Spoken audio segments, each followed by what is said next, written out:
السلام عليكم. تعالي بقى اقولك ازاي تعملي احلى عجينة قطايف زي ما انت شايفاها كده بكوبايتين دقيق بس، ومش هتاخد منك 10 دقايق. اسمعي صوت القرمشة.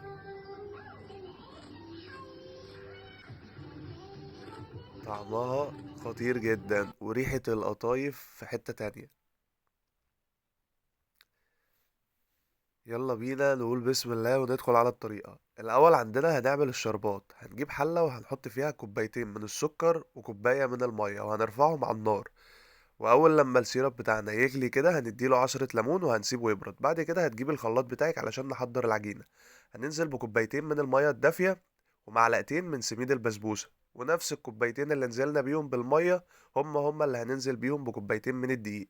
بعد كده معلقة كبيرة من النشا، ومعلقتين كبار من السكر، ومعلقة صغيرة بيكنج باودر، ومعلقة صغيرة من الخميرة، ورشة صغيرة جدا ملح.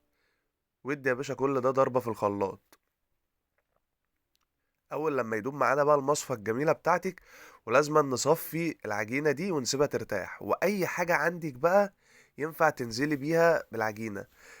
ممكن كوبايه القطايف، ازازه الكاتشب. انا ما كانش عندي فبصراحه عملت ازازه كده، ازازه ميه، وخرمت الغطا بتاعها. وطاسه عندك بقى تكون ما بتلزقش وتسخنيها كويس، وتنزلي يا باشا بالقطايف وهتطلع معاكي حكاية. واهم حاجة ان انت تسيبي العجينة دي ترتاح من 10 دقايق لربع ساعة.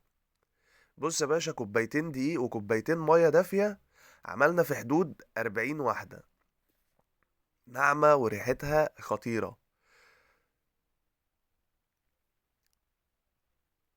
يلا بينا بقى نعمل الحشوة.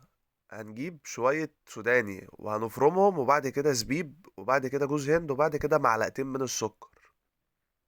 انا بصراحة كترت الجوز الهند عشان انا بحبه. ويلا بينا بقى نحشيها. خش يا باشا كلوز عليا كده واتفرج على القفلة.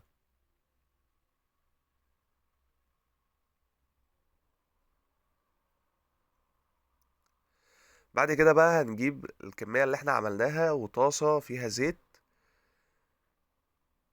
وانزل يا باشا واتفرج. اول لما هتاخد اللون الذهبي ده على الشربات التقيل بعد ما سيبناه يبرد، وفي مصفى عندك بقى وهتطلعيها من الشربات على المصفى على طول.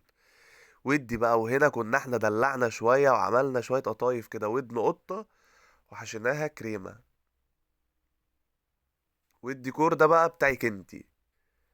بصي طعمها خطير جدا، وناشفة ومقرمشة، وريحتها كانت جامدة جدا، وما خدتش مننا بالظبط 10 دقايق.